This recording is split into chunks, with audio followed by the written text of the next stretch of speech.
Hello everyone, अस्सलाम वालेकुम। Society में डिफरेंट सिचुएशंस होती हैं या डिफरेंट ऐसी कंडीशंस होती हैं that contribute to different social problems in a society. और इन्हीं में से एक पॉपुलेशन ग्रोथ है, यानी आबादी का बढ़ना। और सिर्फ आबादी का बढ़ना एक सोशल प्रॉब्लम कंसीडर नहीं किया जा सकता, बल्कि आबादी इस तरह से बढ़ जाए कि रिसोर्सेज कम पड़ जाएं। When a population grows in a way that it surpasses the limits of resources कम हैं। मिसाल के तौर पर, अगर आप एक रूम है, एक क्लासरूम है, एक फॉर एग्ज़ाम्पल, और उस क्लासरूम में 50 कुर्सियां पड़ी हुई हैं और आप उस क्लासरूम में 100 बच्चों को भेज दें, सो ऑब्वियसली प्रॉब्लम होगी। क्यों? क्योंकि रिसोर्सेज कम है वहाँ पे और स्टूडेंट्स अकोमोडेट नहीं हो सकते। There would be a problem. Similarly, एक सोसाइटी जहाँ पे रिसोर्सेज कम हैं बट आबादी बढ़ती जा रही है, so it is something you call over population. और यही वो कंडीशन है जिसको सोशियोलॉजी में आप एज आ सोशल प्रॉब्लम अंडरस्टैंड करते हैं या फिर डिस्कस करते हैं। सो इस वीडियो में भी हम देखेंगे कि सोशल प्रॉब्लम के तौर पर पॉपुलेशन ग्रोथ है क्या, बेसिकली कहते किसे हैं, ओवरऑल वर्ल्ड सिनेरियो क्या कहता है, कौन कौन से ऐसे फैक्टर्स हैं जो कि कंट्रीब्यूट करते हैं ओवर पॉपुलेशन को, और फिर उन फैक्टर्स के अंदर भी मज़ीद कौन कौन से फैक्टर्स इन्वॉल्व हैं। साथ ही साथ हम ये देखेंगे कि डिफरेंट सोशियोलॉजिकल थ्योरीज़ क्या कहती हैं। In the framework of different sociological theories हम अंडरस्टैंड करेंगे कि पॉपुलेशन ग्रोथ एक प्रॉब्लम कैसे है या फिर हम उसे कैसे प्रिवेंट कर सकते हैं। तो ये सारी चीज़ें हैं जिन पे इस वीडियो में डिस्कस करने वाले हैं। स्टार्ट करते हैं। सबसे पहले देखेंगे कि वर्ल्ड सिनेरियो क्या कहता है। अच्छा, ये जो सारे स्टैटिस्टिक्स इन्वॉल्व किए यहाँ पे मैंने ऐड किए, ये डायना कैंडल की किताब है सोशल प्रॉब्लम्स की, उसमें से ये सारा मटेरियल लिया है। सो ओवरऑल वर्ल्ड पॉपुलेशन की बात की जाए, सो इट इज़ ग्रोइंग, और ये ग्रो कर गई है। 2.5 बिलियन थी 1950 में। Now according to 2011 statistics, it has exceeded to 6.9। Means 2.5 billion थी 1950 में और 2011 में 6.9 बिलियन तक पहुंच चुकी है। और ऐसी एस्टिमेशंस हैं कि 2050 तक ये तकरीबन 9 बिलियन को हिट कर जाएगी। और फिर इससे रिलेटेड प्रॉब्लम्स क्या हैं कि अगर आप आज देखें तो more than 1 billion overall world population के पास, more than 1.1 billion of the world population do not have enough food and lack basic health care। इसकी वजह क्या है? क्योंकि ओवर पॉपुलेशन है, रिसोर्सेज कम है। जब भी तो 1 बिलियन आबादी, दुनिया भर की 1 बिलियन आबादी के पास इनफ फूड या बेसिक हेल्थ केयर नहीं है, फिर और डिफरेंट प्रॉब्लम्स आ जाते हैं। कुछ नेशंस ऐसी भी हैं जहाँ पे पॉपुलेशन ग्रोथ रेट नेगेटिव है। नेगेटिव होने का ये मतलब है कि आबादी में इजाफा कम हो रहा है लेकिन उसमें ज़्यादती ज़्यादा हो रही है। मींस लोग ऐड कम हो रहे हैं और सब्ट्रैक्ट माइनस ज़्यादा हो रहे हैं। कैसे? बर्थ रेट कम है कुछ नेशंस में और साथ ही साथ इमिग्रेशन भी कम है। इमिग्रेशन का मतलब होता है लोगों का दूसरे मुल्कों से आपके मुल्क में आना, I for immigration. So immigration भी कम है, बर्थ रेट भी कम है, तो लोग ऐड कम हो रहे हैं। But on the other hand death rate ज़्यादा है और साथ ही साथ कंपैरेटिवली डेथ रेट ज़्यादा है, प्लस एमिग्रेशन हो रही है। ई फॉर एमिग्रेशन मींस आपके मुल्क से दूसरे ममालिक में लोग जा रहे हैं। ज़ाहिर है जब फैसिलिटीज़ नहीं मिलेंगी या और डिफरेंट कंडीशंस होंगी, सो लोग जा रहे हैं। मींस एडिशन कम हो रही है, सब्ट्रैक्शन ज़्यादा हो रही है, सो ग्रोथ रेट नेगेटिव की तरफ जा रहा है। और इनमें जो करंट एस्टिमेट्स हैं वो ये कहते हैं that countries such as Italy, Romania, Russia और स्पेन, इनकी पॉपुलेशन नेक्स्ट 50 ईयर्स में बिल्कुल श्रिंक कर जाएगी। तो ये एक अदर प्रॉब्लम है। मींस ओवर पॉपुलेशन होना भी प्रॉब्लम है और नेगेटिव ग्रोथ होना भी प्रॉब्लम है। ओवर में you do not have enough resources for your population and negative में आपकी पॉपुलेशन ही श्रिंक कर जाएगी, तो सोसाइटी का वजूद कहाँ रहेगा। साथ ही साथ ये एस्टिमेशंस भी हैं कि जिस तरह से अभी आबादी बढ़ रही है, जो हमने अभी स्टैटिस्टिक्स देखे हैं 1950 के और फिर 2011 के, अगर आने वाले 50 सालों में ये ट्रेंड ऐसे ही फॉलो करते रहे तो मज़ीद डबल हो जाएगी ये आबादी। तो फिर अब कंसर्न क्या है? सोशियोलॉजिस्ट का ये कंसर्न है कि क्या अर्थ के रिसोर्सेज इस ग्रोथ को सपोर्ट कर पाएंगे ऐसा तो नहीं होगा कि सब कुछ डेटीरियोट हो जाए, सब कुछ डिमोलिश हो जाए, ऐसा तो नहीं होगा कि आबादी ख़त्म हो जाए, क्योंकि ज़ाहिर है जब रिसोर्सेज नहीं होंगे और आबादी डबल डबल डबल होती रहेगी तो उनको फीड करने के लिए और उनको डिफरेंट फैसिलिटीज़ प्रोवाइड करने के लिए कहाँ से आप रिसोर्सेज लेकर आएंगे। सो ऑब्वियसली प्रॉब्लम्स होंगे, और यही वो कंसर्न है, यही वो सोशल प्रॉब्लम है जिस पे सोशियोलॉजिस्ट कंसर्न करते हैं, कंसीडर करते हैं और इस पर काम कर रहे होते हैं या डिस्कशन कर रहे होते हैं। और इसी पे डिफरेंट थ्योरीज भी प्रेजेंट की गई हैं, जिनमें से कुछ मैंने अपनी वीडियो में ऐड की हैं। तो अब स्टार्ट करते हैं। सबसे पहले अगर आप ग्रोथ रेट पे नज़र डालें, पॉपुलेशन ग्रोथ पे, तो ये ग्रोथ रेट वेरी कर रहा होता है डिफरेंट नेशंस में। जिस तरह से आप किसी भी फैक्टर की बात, आप कल्चर की बात करें, आप और डिफरेंट प्रॉब्लम्स की बात करें, हर मुल्क के अंदर, हर नेशन के अंदर डिफरेंट है, वेरी करते हैं कॉन्टेक्स्ट के हिसाब से। इस तरह से पॉपुलेशन ग्रोथ भी या ग्रोथ रेट भी वेरी करता है नेशंस में। और सिनेरियो क्या है कि जो हाई इनकम नेशंस हैं जैसे कि यूनाइटेड स्टेट्स, वहाँ पे ग्रोथ रेट लो है। मीन जहाँ पे आप फीड करवा सकते हैं, रिसोर्सेज प्रोवाइड कर सकते हैं, हाई इनकम है, वहाँ पे ग्रोथ रेट लो है। लेकिन जो लो इनकम नेशंस हैं, अफ्रीका, लैटिन अमेरिका, एशिया वगैरह, वहाँ पे ग्रोथ रेट हायर है। यानी आप इसको इस तरह से समझें कि एक घर है जहाँ पे जो इनकम है ओवरऑल हाउस होल्ड की वो लाख रुपए है और उनके 2 चिल्ड्रन हैं, और एक हाउस होल्ड है जहाँ पे 20,000 रुपये आपकी इनकम है और वहाँ पे 6 बच्चे हैं। तो ये है ओवरऑल पॉपुलेशन ग्रोथ का सिनेरियो या ग्रोथ रेट ओवरऑल नेशंस में जनरली। अच्छा, आप अंडरस्टैंड करते हैं कि पॉपुलेशन क्या है और पॉपुलेशन की स्टडी को क्या कहते हैं सोशियोलॉजिकल टर्म्स में। जितने भी लोग एक स्पेसिफाइड रीजन में रह रहे होते हैं उनको पॉपुलेशन कहा जाता है, और इसी पॉपुलेशन के अगर आप साइज, कॉम्पोजिशन और डिस्ट्रीब्यूशन को स्टडी करें तो इस स्टडी को डेमोग्राफी कहा जाता है। The study of size, composition and distribution of population. ये चीज़ें आपने याद रखनी होती हैं अगर आप कहीं पर कोई टेस्ट देते हैं और MCQs के अंदर पूछा जाता है तो एटलीस्ट आपको टर्म्स और उनकी डेफिनेशंस पता होनी चाहिए। अब बात करेंगे factors that effect population growth.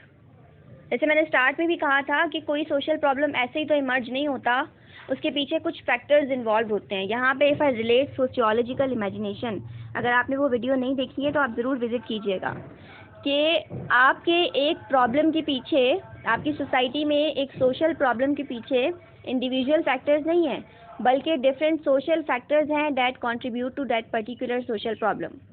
तो पॉपुलेशन ग्रोथ भी एक सोशल प्रॉब्लम है और उसमें डिफरेंट फैक्टर्स इन्वॉल्व होते हैं, जिनमें से पहला फैक्टर है फर्टिलिटी, दूसरा है मॉर्टेलिटी और तीसरा है माइग्रेशन।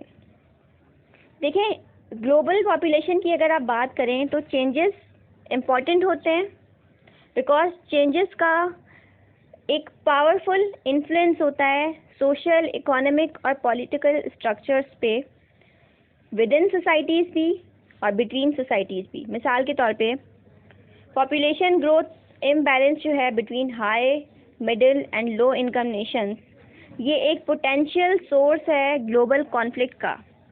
मीन्स ये कॉन्फ्लिक्ट क्यों होता है? अगर हम कॉन्फ्लिक्ट में बात कर रहे हैं स्ट्रगल की, लैक ऑफ रिसोर्सेज की, डिवीज़न की, तो हम इसी बेस पे तो बात कर रहे हैं। तो ये जो ओवरऑल नेशंस हैं, मिडिल हो गई, हाई हो गई और लो हो गई, इन नेशंस के बीच में अगर पॉपुलेशन का इम्बैलेंस है so it also contributes to overall global conflict. तो आप देख सकते हैं कि किस तरह से सिर्फ एक नेशन खुद पर इम्पैक्ट नहीं डालती बल्कि विद इन सोसाइटीज़ भी इन चीज़ों का इम्पैक्ट होता है। पर्टिकुलरली आप हंगर या एनवायरमेंटल डिस्ट्रक्शन की बात करें तो आप देख सकते हैं कि इसमें इंक्रीमेंट आता है। सो अब 3 फैक्टर्स की बात करते हैं जो कि कंट्रीब्यूट करते हैं पॉपुलेशन ग्रोथ को। फर्स्ट फैक्टर है फर्टिलिटी रेट। पहले फर्टिलिटी को समझ लेते हैं।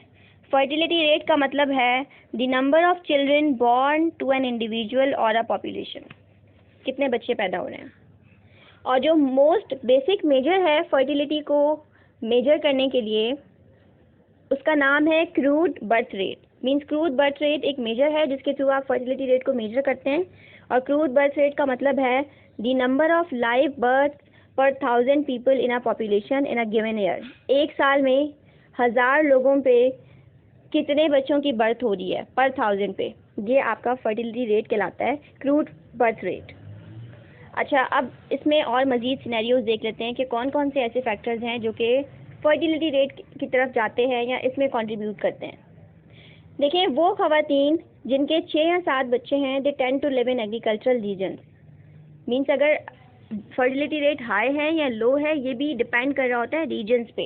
जैसे हमने शुरू में अगर बात की है कि हाई इनकम में लो बर्थ रेट है और लो इनकम में हाई है, तो अभी यहाँ पे आपको आंसर मिल जाएगा कि क्यों। जो एग्रीकल्चरल सोसाइटीज़ हैं वहाँ पे एक वुमेन के 6 या 7 बच्चे होते हैं, और इसके पीछे रीज़न ये है क्योंकि चाइल्ड लेबर उन फैमिलीज़ के लिए बहुत इसेंशियल होता है, उनके इकोनॉमिक सर्वाइवल के लिए। साथ ही साथ इन नेशंस के अंदर क्योंकि चाइल्ड मोर्टेलिटी रेट, बच्चों का जो डेथ रेट है वो हाई होता है। मिसाल के तौर पे अगर आप उगांडा की बात करें या और डिफरेंट अफ्रीकन नेशंस की बात करें, वहाँ पे फैमिलीज़ को नीड होती है कि उनके ज़्यादा बच्चे हों, to have more children. Reason क्या है? टू इंश्योर दैट उनमें से एक या दो तो तकरीबन एडल्टहुड तक पहुँचेगा। 2 फैक्टर्स हैं। पहला फैक्टर है इकोनॉमिक सर्वाइवल, ज़्यादा लोग होंगे तो ज़्यादा कमाई होगी। और दूसरा फैक्टर है कि ऐसी नेशंस के अंदर क्योंकि बच्चों का death rate, child mortality rate ज़्यादा होता है, दैट्स वाई उनको they need to bear more children, ताकि एटलीस्ट 1 या 2 तो सर्वाइव कर जाएं। पॉवर्टी होती है ऐसी नेशंस में, मैल न्यूट्रिशन होता है, डिफरेंट डिजीज़ होते हैं, तो ये फैक्टर्स कंट्रीब्यूट करते हैं हाई फर्टिलिटी रेट पे। लेवल ऑफ फर्टिलिटी किसी भी सोसाइटी के अंदर एसोसिएटेड होता है सोशल और साथ ही साथ बायोलॉजिकल फैक्टर्स से। मीन्स आप सिर्फ ये नहीं कह सकते कि बायोलॉजिकल फैक्टर्स इन्वॉल्व हैं, सोशल फैक्टर्स भी होते हैं, जो भी आपको मिसाल मिल चुकी है, जैसे उगांडा या अफ्रीकन नेशन। यहाँ पे आप देखें कि क्योंकि सोशल फैक्टर्स हैं, पावर्टी भी है और डिफरेंट डिजीज़ भी हैं, मैल न्यूट्रिशन भी है, प्रॉब्लम्स भी हैं, इसकी वजह से भी वहाँ पे फर्टिलिटी रेट इफेक्टेड होता है। अब वो नेशंस, साथ ही साथ एक और रीज़न है, वो नेशंस जहाँ पे social security system old age insurance के लिए अच्छा नहीं है या उनके पास ओल्ड एज इंश्योरेंस नहीं है, तो वहाँ पे जो पेरेंट्स हैं उनके लिए इंश्योरेंस पे उनके बच्चे ही होते हैं, क्योंकि उन्हें पता होता है कि हमारे पास कोई और इंश्योरेंस का ज़रिया तो है ही नहीं। आपने अक्सर लोगों को, जो कॉमन पीपल हैं, जो ट्रेडिशनल माइंडेड पीपल हैं, ले मैन हैं, उनको आपने अक्सर बोलते हुए सुना होगा कि हमारे बच्चे तो हमारे बुढ़ापे का सहारा हैं। दिस इज़ द रीज़न, यानी कि जहाँ पे ओल्ड एज इंश्योरेंस नहीं है, कोई सोशल सिक्योरिटी नहीं है, वहाँ पे फिर बच्चे ही उनके लिए इंश्योरेंस का ज़रिया होते हैं। एक और रीज़न है पैट्रियार्कल सोसाइटीज़, यानी कि वो सोसाइटीज़ जहाँ पे पैट्रियार्कल सिस्टम है, वहाँ पे ज़्यादा बच्चे होना, स्पेशली सन्स ज़्यादा होना, एक प्रूफ होता है मैनलीनेस का। फाइनली फिर वो कल्चर्स जहाँ पे रिलीजन की इंटरफेरेंस होती है, in which religion dictates that children are god given, तो वहाँ पे फैमिली प्लानिंग मना होती है, क्योंकि लोग समझते हैं कि it is interference in God's will, और फिर वहाँ पे भी मोस्टली ज़्यादा बच्चे हो रहे होते हैं। मीन्स अभी भी अगर आप इवन आप पाकिस्तानी सोसाइटी की भी बात कर लें, अगर आप अब तो फिर भी लोग अवेयर हो गए हैं, बट फिर भी अगर आप ट्रेडिशनल माइंडेड पीपल की बात करें, मोस्टली लोगों से जब आप बात करेंगे फैमिली प्लानिंग की, तो आप अक्सर उनको, स्पेशली जो ऑर्थोडॉक्स हैं या रिलीजियस माइंडेड पीपल हैं, वो कहेंगे कि नहीं, ये तो अल्लाह की मर्ज़ी है, ये तो अल्लाह के काम है, you are not going to interfere. तो यहाँ पे फिर ऐसे जो सोसाइटीज़ हैं या ऐसे लोग हैं, वहाँ पर भी फिर बच्चों की यहाँ पे ओवरऑल फर्टिलिटी रेट जो है वो ज़्यादा होता है। फिर अगर आप बायोलॉजिकल फैक्टर की बात करें, तो वीमेन की एक सोसाइटी के अंदर जहाँ वीमेन मौजूद हैं, उनका हेल्थ केयर सिस्टम कैसा है, उनकी पर्सनल हेल्थ कैसी है। फिर आप और सोशल फैक्टर्स की अगर बात करें, तो the measure of fertility focus is on women, specially जो चाइल्ड बेयरिंग वीमेन हैं, उनकी क्या एज है, उनका हेल्थ स्टेटस क्या है, ये सारे वो फैक्टर्स हैं जो कि कंट्रीब्यूट करते हैं। और फिर साथ ही साथ कॉन्ट्रासेप्टिव, फैमिली प्लानिंग की तरफ कितना रुझान है, और गवर्नमेंट की क्या पॉलिसीज़ हैं फैमिलीज़ के लिए। जैसे आप रिसेंट जो चाइना की जो पॉलिसी थी चाइल्ड बेयरिंग के बारे में, आप उसको माइंड में रख सकते हैं। तो इस तरह से कि किसी एक पर्टिकुलर सोसाइटी के अंदर वहाँ की जो गवर्नमेंट है उसका क्या रुझान है, ये भी बहुत इंपॉर्टेंट फैक्टर है फर्टिलिटी की तरफ। सेकंड फैक्टर है मोर्टेलिटी। मोर्टेलिटी का मतलब होता है कि देखें, सिर्फ बर्थ रेट ही फैक्टर नहीं है, डेथ रेट भी एक फैक्टर है। मोर्टेलिटी का मतलब होता है number of deaths that occur in a specific population, और इसको मेजर करने के लिए भी सिंपलेस्ट मेजर होती है crude death rate, means the number of deaths पर 1000 people in a population in a year. एक साल में 1000 लोगों पे कितने लोगों की अमवात हो रही हैं, डेथ्स हो रही हैं, ये मोर्टेलिटी रेट है। सो जो हाई इनकम नेशंस हैं, जो डेवलप्ड नेशंस हैं, वहाँ पे मॉर्टेलिटी रेट डिक्लाइन कर गया है ड्रामेटिकली। और उसके पीछे रीज़न क्या है? क्योंकि देखिए उन्होंने काफ़ी डिजीज़ जैसे कि malaria, polio, cholera, tetanus, typhoid, measles, इन सब पे काबू पा लिया है। वहाँ ऐसी वैक्सीनेशंस बन गई हैं, वहाँ टेक्नोलॉजी इम्प्रूव्ड है, हेल्थ केयर सिस्टम इम्प्रूव्ड है, वहाँ लोगों की पर्सनल हाइजीन के ऊपर काफ़ी फोकस है। सो उन्होंने बीमारियों पे काबू पा लिया, और जब बीमारियाँ नहीं हैं तो फिर जाहिर है कि डेथ रेट भी कम हो गया। कंपैरेटिवली जो लो इनकम नेशंस हैं, जो लेस डेवलप्ड नेशंस हैं, वहाँ पे इन्फेक्शियस डिजीज़ जो हैं वो स्टिल दे आर रिमेनिंग, और ये एक लीडिंग कॉज हैं डेथ के लिए। मीन्स जो कुछ एरियाज़ हैं वहाँ पे मोर्टेलिटी रेट बहुत तेज़ी के साथ इंक्रीज़ कर रहा है। किस वजह से? HIV एड्स की वजह से। आप कॉमनली सुनते आ रहे हैं बहुत सी नेशंस के अंदर। फिर इसमें एक और फैक्टर आता है इन्फेंट मोर्टेलिटी रेट। मीन्स जो वो बच्चे जो कि इन्फेंट्स हैं, 1 साल से कम हैं, उनकी डेथ पर 1000 लाइव बर्थ 1 साल में, ये इन्फेंट मोर्टेलिटी रेट है। और ये भी काफ़ी नेशंस के अंदर वर्ल्ड वाइड डिक्लाइन कर गया है, क्योंकि जो डिफरेंट जो चाइल्डहुड या कम्युनिकेबल जो डिजीज़ हैं उन पे कंट्रोल कर लिया गया है, काबू पा लिया गया है। फिर लाइफ एक्सपेक्टेंसी भी डिपेंड कर रहा होता है। Means average life time of a person, कि एक इंसान एवरेज एक पूरा जो है ओवरऑल कंट्री का एवरेज कितने साल तक जीते हैं। मेल्स का अलग होता है, फीमेल्स का अलग होता है। अब देखें ना, जैसे अब लास्ट जो एस्टिमेशन थी, मुझे एग्जैक्ट फिगर्स याद नहीं है, बट लास्ट टाइम का मुझे पता है कि जो मेल्स हैं उनका लाइफ एक्सपेक्टेंसी 2 साल कम था विमेन से। और फिर उसके बारे में काफ़ी रुझान है। अब मेल्स के बारे में साइकोलॉजिस्ट भी बहुत इस चीज़ के ऊपर काम कर रहे हैं कि रीज़न क्या होता है। जो मेल्स होते हैं बेचारे, वो कुछ नहीं बोल पा रहे होते, वो अपने बेचारे बीवी से भी डांट सुन रहे होते हैं, बेलन खा रहे होते हैं, और वैसे भी वो नहीं एक्सप्रेस कर रहे होते अपनी फीलिंग्स। अगर वो कुछ बोलना भी चाहते हैं, अगर वो रोना भी चाहते हैं, तो उन्हें कहा जाता है तुम मर्द हो, मर्द बनो, तुम रो नहीं सकते। अगर वो कहीं पर कुछ एक्सप्रेस भी करना चाह रहे होते हैं तो वो ज़्यादा एक्सप्रेसिव नहीं होते हैं, वो अपनी फ्रस्ट्रेशन, एग्रेशन अंदर रख रहे होते हैं मोस्टली। इसलिए उनका जो एक्सपेक्टेंसी है वो लो है एज़ कम्पेयर टू फीमेल। ये लास्ट टाइम का है एस्टिमेशन। और अगर आपको कुछ जगह पर कुछ रिसर्चेस ये भी कहती हैं कि जो फीमेल्स हैं वो ज़्यादा सफ़र करती हैं, उनमें ज़्यादा डिप्रेशन के भी सिम्टम्स होते हैं, और उनके डिफरेंट फैक्टर्स होते हैं। सो ये एक डिफरेंट डिबेट है। थर्ड फैक्टर है माइग्रेशन, यानी कि movement of people from one geographical area to another to live for a specific purpose. जब लोग एक जोग्राफिकल एरिया छोड़कर दूसरे एरिया में सेटल हो जाएं किसी भी पर्पस के लिए, कोई पढ़ने जाता है, कोई जॉब करने जाता है, कोई वैसे सेटल हो जाता है, तो इसको आप माइग्रेशन कहते हैं।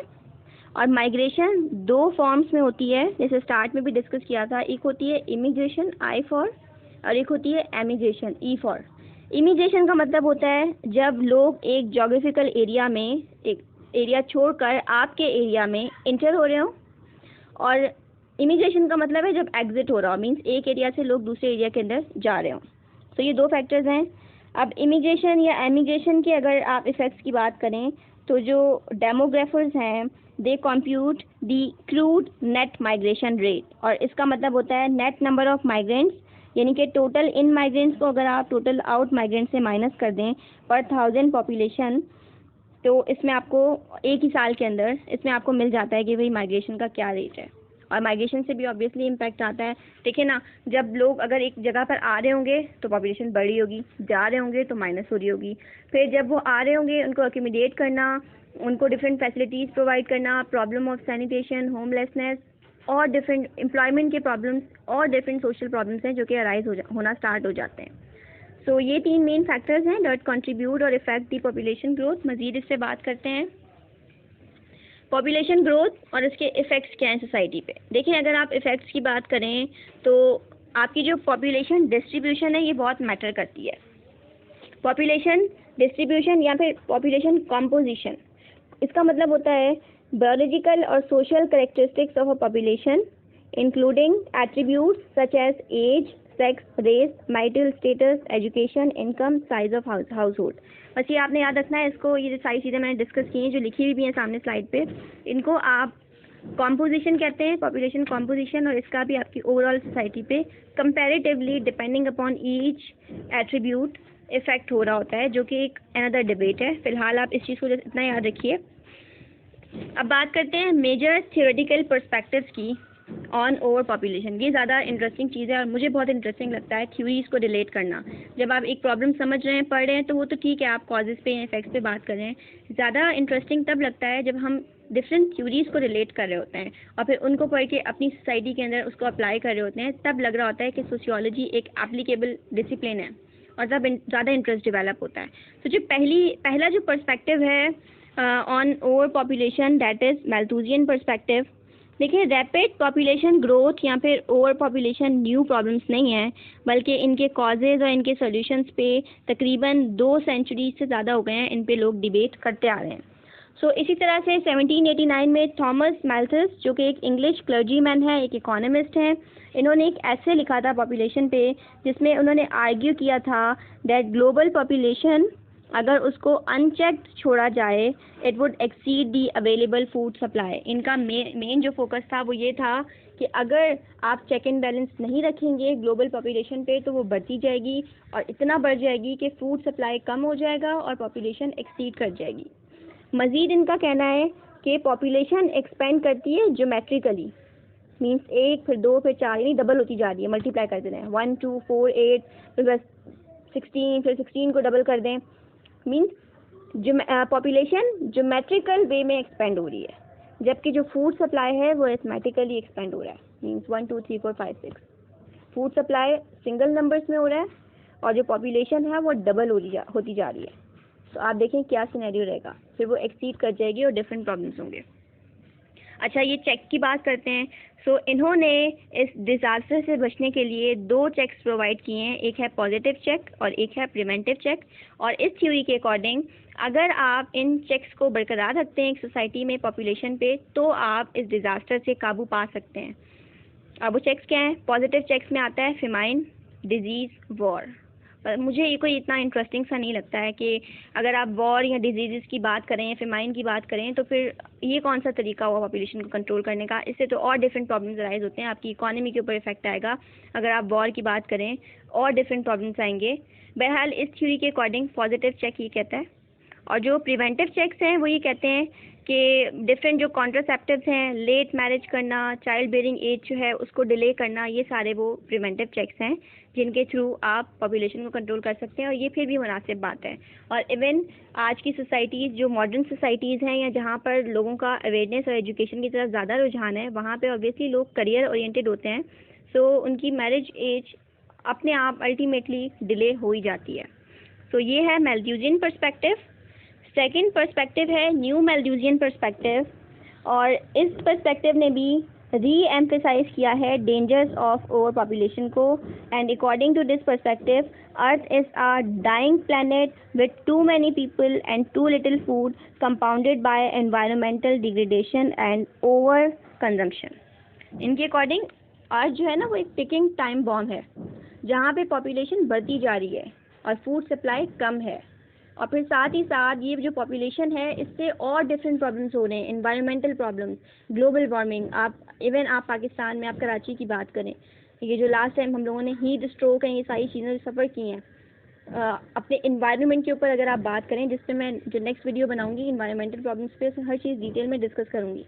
तो ये जो सारे प्रॉब्लम्स आ रहे हैं, तो अकॉर्डिंग टू दिस पर्सपेक्टिव अर्थ एक टिकिंग टाइम बॉम्ब है, जो एकदम से जब फट जाएगा तो सब कुछ डिस्ट्रॉय हो जाएगा। और ये तब कब फट जाएगा? आप देख रहे हैं आहिस्ता आहिस्ता डिस्ट्रक्शन की तरफ जा रहा है, फूड सप्लाई भी कम है और डिफरेंट प्रॉब्लम्स भी, इन्वायरमेंटल प्रॉब्लम्स भी ग्रो करते जा रहे हैं। जो थर्ड पर्सपेक्टिव है वो है डेमोग्राफिक ट्रांजिशन थ्योरी, और इस थ्योरी के अकॉर्डिंग सोसाइटीज़ मूव करती हैं हाई बर्थ रेट और डेथ रेट से लो बर्थ रेट और डेथ रेट की तरफ। किस वजह से? टेक्नोलॉजिकल डेवलपमेंट की वजह से। यानी कि अगर किसी कंट्री के अंदर उनका बर्थ रेट डिक्लाइन कर गया है या अगर डेथ रेट जो है वो लो हो गया है, इसकी वजह ये है उन्होंने डिजीज़ पे काबू पा लिया है। और कैसे पा लिया है? Technology, innovation, science. ठीक है, तो इस थ्योरी के अकॉर्डिंग ट्रांजिशन जो है किसी भी सोसाइटी में, it takes place in 4 stages. इस थ्योरी के अकॉर्डिंग 4 स्टेजेस हैं जिनसे गुजरते हुए एक ट्रांजिशन आती है, और सोसाइटीज़ का जो हाई बर्थ और डेथ रेट है वो लो की तरफ चला जाता है टेक्नोलॉजी की वजह से। अच्छा, मैं आपसे डिस्कस कर लेती हूँ इसमें 4 स्टेजेस कौन कौन से हैं डेमोग्राफिक ट्रांजिशन थ्योरी में। पहला स्टेज है प्री इंडस्ट्रियल स्टेज। इस स्टेज में पॉपुलेशन ग्रोथ और साथ ही साथ डेथ रेट दोनों हाई होते हैं, और पॉपुलेशन ग्रोथ जो है वो लो होती है और डेथ रेट हाई होता है। सेकेंड स्टेज है ट्रांजिशनल स्टेज, इसको आप अर्ली इंडस्ट्रियल स्टेज भी कहते हैं। इसमें there is significant population growth, क्योंकि जो बर्थ रेट है वो हाई रहता है, जबकि जो डेथ रेट है वो डिक्लाइन कर जाता है। क्यों? क्योंकि न्यू टेक्नोलॉजी आ जाती है जिसकी वजह से हेल्थ केयर, सैनिटेशन, न्यूट्रिशन वगैरह इंप्रूव हो जाते हैं। और आज के दौर की अगर आप बात करें so large parts of Africa, Asia या लैटिन अमेरिका जो है वो सेकेंड स्टेज में है। And according to this theory यहाँ पे बर्थ रेट तो हाई है बट डेथ रेट डिक्लाइन कर जाता है, क्योंकि आप टेक्नोलॉजी की वजह से काफ़ी बीमारियों पे काबू पा लेते हैं। थर्ड स्टेज है एडवांस्ड इंडस्ट्रियलाइजेशन या अर्बनाइजेशन। इसमें बर्थ रेट डिक्लाइन कर जाता है क्योंकि लोग फर्टिलिटी पे कंट्रोल कर लेते हैं डिफरेंट कॉन्ट्रासेप्शन या और डिफरेंट चीज़ों को यूज़ करिए। डेथ रेट भी डिक्लाइन करता है क्योंकि मेडिसिन और डिफरेंट हेल्थ केयर टेक्नोलॉजी जो हैं वो कंट्रोल कर जाती हैं एक्यूट या क्रॉनिक डिजीज़ को। जबकि जो चौथी स्टेज है वो पोस्ट इंडस्ट्रियल स्टेज है, और इसमें पॉपुलेशन बहुत स्लोली ग्रो करती है और साथ ही साथ बर्थ रेट कंपैरेटिवली लो है प्लस डेथ रेट भी स्टेबल होता है। सो ये फोर्थ स्टेज है। And according to this perspective हर सोसाइटी जो है वो इन 4 स्टेजेस से गुजरने के बाद इस तरह से अपने बर्थ और डेथ रेट को कंट्रोल और स्टेबल कर लेती है। लेकिन बहुत से जो थ्योरिस्ट या एनालिस्ट हैं वो इस थ्योरी से इत्तेफाक नहीं रखते हैं। वो ये कहते हैं कि हर सोसाइटी लाजमी नहीं है कि जिस तरह से इस थ्योरी में 4 स्टेजेस बताई हैं हर सोसाइटी इन्हीं स्टेजेस के साथ गुजरे, इन्हीं स्टेजेस को फॉलो करे। ये सिर्फ वेस्टर्न सोसाइटीज़ के अंदर एप्लीकेबल है, बट हर जगह यही स्टेजेस और इसी सीक्वेंस के साथ लाजमी नहीं है कि फॉलो किए जाएँ। तो फिर ये थ्योरी भी एप्लीकेबल नहीं है। ठीक है, तो खैर ये सारी डिस्कशन थी जिस पे आपसे बात की है कि पॉपुलेशन ग्रोथ क्या है, उससे रिलेटेड फैक्टर्स और कौन कौन से पर्सपेक्टिव्स हैं। अगर आपको वीडियो पसंद आई हो या कोई भी चीज़ जो आप शेयर करना चाह रहे हैं तो काइंडली कमेंट सेक्शन में ज़रूर डिस्कस कीजिएगा। Thank you so much, take care, have a good time.